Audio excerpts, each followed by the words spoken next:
Longevity and being in great shape go hand in hand. So today, I'm going to take you through exercises in my current push program that are designed to build strength and muscle growth whilst keeping good form and safety as a top priority. And I'm going to cover everything from dips to lateral raises and ensure that you get the most out of these exercises. Plus, I'm going to share a game-changing tip later that significantly enhanced my shoulder stability, and it's essential if you want healthy shoulders as you get older.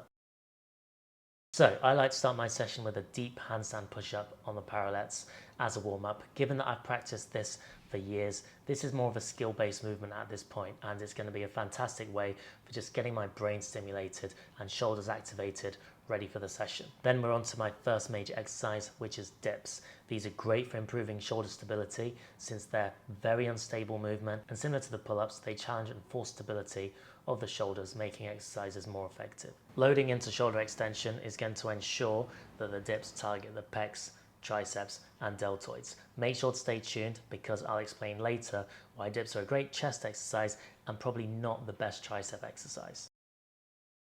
For dips, I like to start with warm-up sets because it's a very complex movement and I'm usually adding a lot of load to this movement. So I'll do body weight for 5 reps, add 20 kg for 5 reps, 30 kg for 3 reps, 40 kg for 3 reps.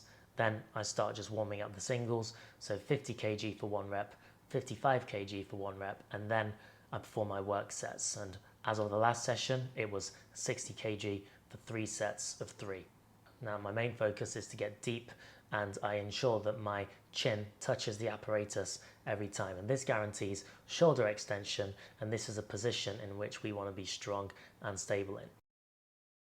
Next we have the incline chest press. For me, this is great for hypertrophy and strength. Now I prefer using dumbbells to find more of an optimal arm path that accommodates differences in my shoulder girdle, particularly as I had an injury in my right shoulder when I was playing rugby back in the day. Now it's also great for maintaining shoulder stability with retraction and depression. As for choosing your bench angle, it's important to choose one that best suits you as an individual. So take into account your sternum angle, ribcage depth and humerus, and how they affect lining up the fibers of the pec. That's the most important factor. Now, as I'm getting heavy with the incline chest press, I do start with warm-up sets again.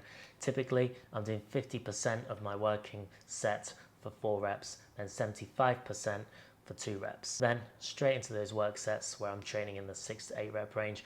And during the exercise, my main focus is on counter forces and staying stable. So really pushing my feet into the floor and my head and back firmly onto the bench.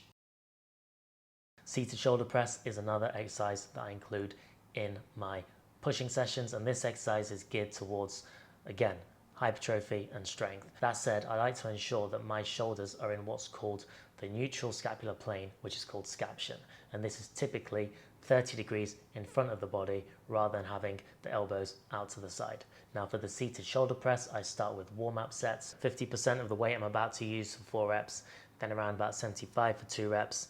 Then I move on to my work sets, and again I'm focusing on counter forces during the exercise to stay stable. So feet pushed into the floor, back and head into the bench. Lastly, lateral raise. This exercise focuses on training the lateral delts, mainly for hypertrophy. So typically I do prefer cables, as I can ensure that I can provide resistance at the start of the movement where the delts are stretched, and this is much better from a muscle growth perspective. However, given that I typically train at a gym with no cable machine, dumbbells are still fine. They're not going to be completely ineffective. So I like to ensure that I'm setting myself up to be as stable as possible with this movement. So I'm using a chest support, I'm providing a counter force by pushing my chest right into the bench, and this is going to help me to get the most out of this exercise in the absence of cables. Usually I'm getting straight into this movement. I'm usually warm after my main movement of the day, so I'm performing 8 to 12 reps, and I'm typically taking this 1 rep from failure or even to failure.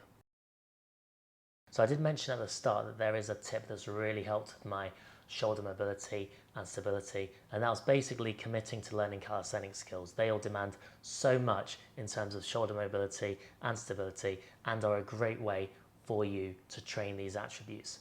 Also, dips as a chest exercise, that's because they primarily target the chest. So making the torso more vertical and sending the elbows back does target the triceps more, but this barely changes the extent to which the triceps are lengthened. They're still in the shortened range, with the long head of the triceps not being fully lengthened in either position. So if you want something that's more tricep focused, just pick a different exercise that trains the triceps in a lengthened range, and that will typically be something overhead, and an overhead tricep extension is going to be great for that. Keep your dips loadable by following the pointers from the video that I've got playing somewhere around here right now. So that's my current push day routine, focusing on strength, hypertrophy, which is muscle growth, and proper form. Thanks for watching, and I'll see you in the next video.